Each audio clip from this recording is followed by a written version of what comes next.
Welcome back to Coach's Corner as we talk basketball this week. The Ponca City boys basketball team, like the girls, opened their season this past weekend at the Ponca City Basketball Festival. And the Wildcats won both games. They're 2-0 as they get set for 4 games this week. But a great start to the season. Alan Hibler is our guest, our boys basketball coach. Congratulations. 2-0. More importantly, you guys really played well this past weekend. Well, thanks, Phil. I appreciate that. Yeah, I was really happy with the way we played. I guess kind of in shock because I didn't know where we were when we got ready to start the season. And, we did a great job on the offensive and defensive end of the floor in both games. So I think maybe we're a little bit ahead of schedule where I thought we would be at this point. People will say, how can a coach be in shock because he's with those boys every day? But here's the deal people have to realize. You got 2 players that played a lot last year, and then you got everybody else that, for all intent and purpose, are playing their first high school basketball. So what they do in a practice or a scrimmage is not going to be necessarily the same as what they do when the lights come on, they come out, and everybody stands up and claps for them. And we're talking about a bunch of kids that are going to make up your team this year that really responded in a positive way. They really did. It's a different animal on game night with the adrenaline, the crowd, the lights and things. And, I thought our kids that, hadn't been there before just responded in an outstanding way. They shot the ball really well. They handled themselves really well on the court on both ends, the offensive and the defensive end. And, couldn't be more happy with the progress that we're making right now.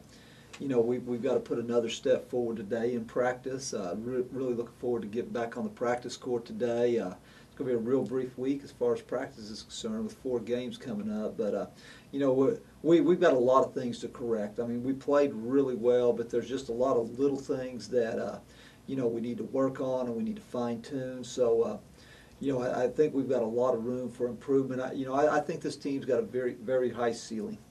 Let me ask you this, because if the coach isn't sure how it's going to go, I can promise you the players aren't sure how it's going to go either. But it looked like as that first game was being played and then even continuing into the second game where if you weren't there, it was all cohesion. Everybody played. If it was in football terms, everybody was on the same page. Everybody offensively and defensively kind of carried over from one night to the next. So let me ask you about the players. When they got done Friday night, did you see some eyebrows raised and some guys saying, hey, we have a chance to be, pretty darn good if we'll hold this together? Well, I think the kids feel really good about themselves right now. I mean, our kids do an excellent job in preparing themselves during the week. We tell our kids all the time that the games aren't won on Tuesday and Friday nights. They're won today.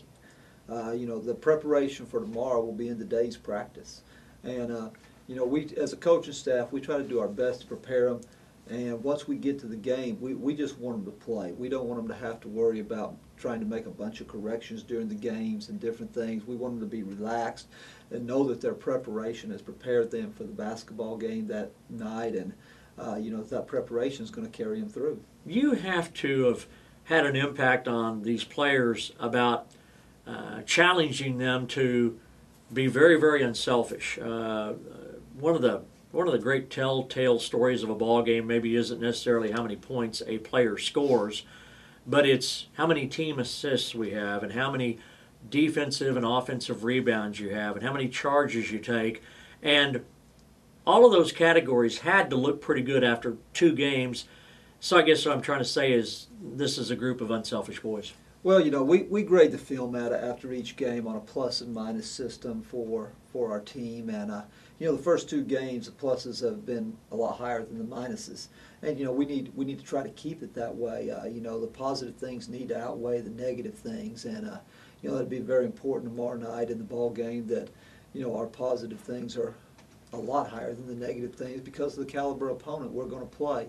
We preach to our kids constantly in practice that we're not concerned about who scores the points, who gets the rebounds. We're playing for the name on the scoreboard, the name on the jersey, and that's Ponca City.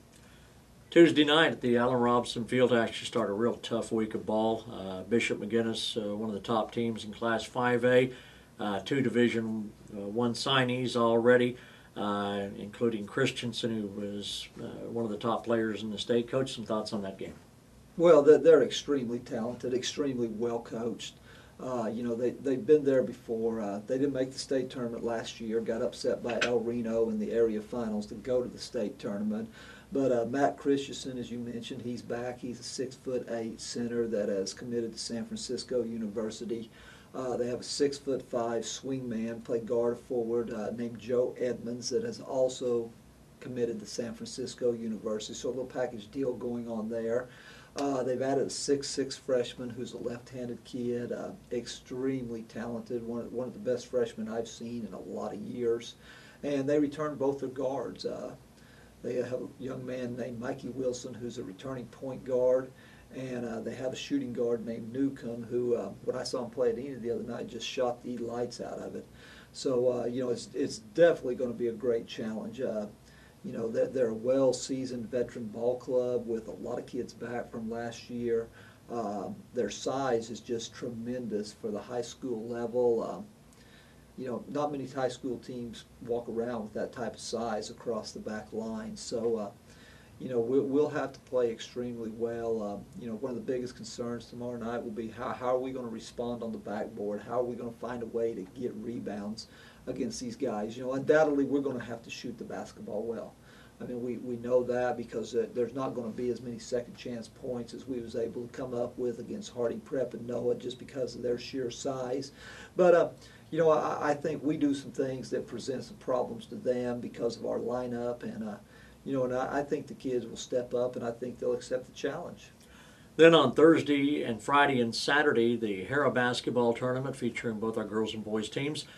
Ponca opens late Thursday afternoon against, I believe, Mustang, and they're traditionally a pretty good ball club too. Mustang's a good ball club. Once again, they had a few graduations from last year, so they're not exactly the same ball club, but Mustang kids have always been hard-nosed and physical, and we scrimmaged them the very first scrimmage of the season down at Westmore. They're a carbon copy. I mean, it seems to be a factory down there. The kids just come through.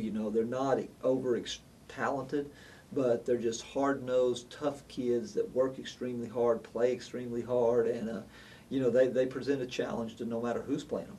And Ponca City boys and girls basketball, again at home on Tuesday, and then Thursday, Friday, and Saturday at the Hara basketball tournament, undefeated, 2-0, Lady Cats, Wildcats. We look forward to having Coach Hibler with us all season long as we talk Ponca City basketball. Until next week, for the Coach's Corner, for Coach Hibler, Phil Turney.